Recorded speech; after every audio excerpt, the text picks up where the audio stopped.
Hi people, Morning away from back here again as always and as usual. Yeah, as you can tell based on the header of this video, I'm briefly going to explain what an ephemeris is. An ephemeris obviously refers to astrology, and you're seeing how it's spelled here. It's pronounced the way I'm saying it, ephemeris, and it's spelled Ephemeris. Now, this website is linked in the description below. This is a handy Swiss ephemeris for users website that serves well if you want to use an ephemeris. And the benefit is that it's calculated hundreds of years ahead, or at least 100 or 200 years ahead, roughly estimated, more or less, either metaphorically or literally, and or vice versa. Now, for those of you that are wondering what an ephemeris is, it's simply a manner of calculating planetary placement. So specifically what zodiac sign a planet will be in and how many degrees and minutes it will be in said zodiac sign. For people, especially back in the day,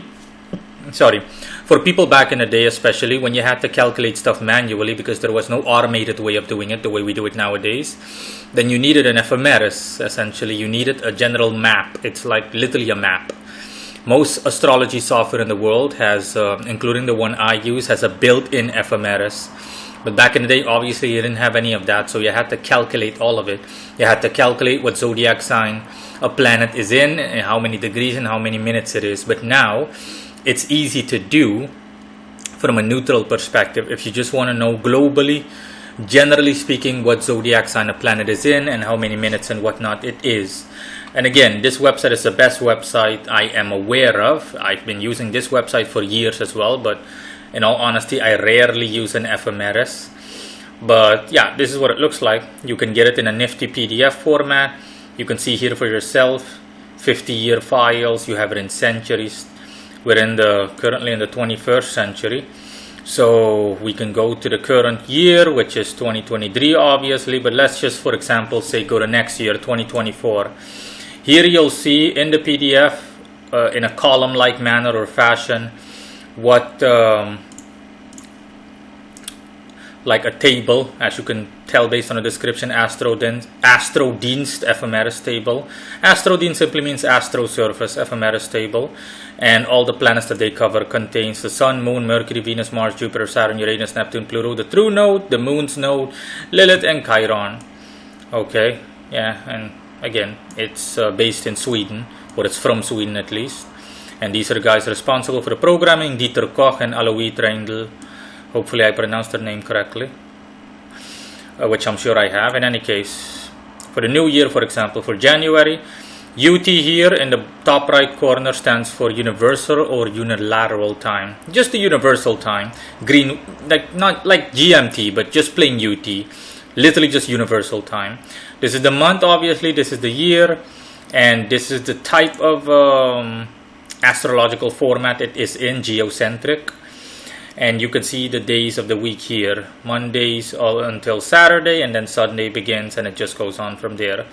Now, let's just say on New Year, Monday, yeah, January the 1st is going to be on a Monday. Let me check if that's correct in the calendar. Yes, it's going to be exactly a week from today. The sun is going to be 10 degrees and 2.20 minutes in Capricorn. And it just goes on. The moon is going to be 6 degrees and 0 minutes in Virgo.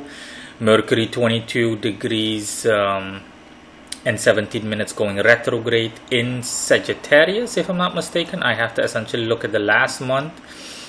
But yes, based on what I'm seeing here, yes. And the day afterwards, it will stop and it will go in direct motion. Yeah, it's Sagittarius. And it just goes on, all the way until you have Chiron. Chiron will be 15 degrees and 28 minutes in Aries on Monday the 1st. And that's it. Like I said, generally speaking, there is no need for it because most astrology software, especially professional ones, but even the free ones you can find online, they have a built-in ephemeris by default. An ephemeris is primarily only if you want to calculate things manually. Then you would need an ephemeris to, generally speaking, know where and when and how a planet will be in a zodiac sign, etc.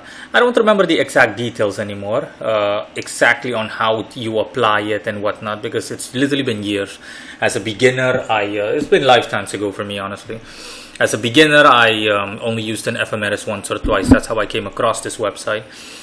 But for the rest, I never had to use an Ephemeris, like literally never anymore. Like everything is automated. The software does it. It's like calculating something by hand and then using a calculator. I mean, most people nowadays rarely calculate something by hand unless it's absolutely necessary. But again, if for whatever reason you still are in need of an Ephemeris, then yeah, look no further than this website.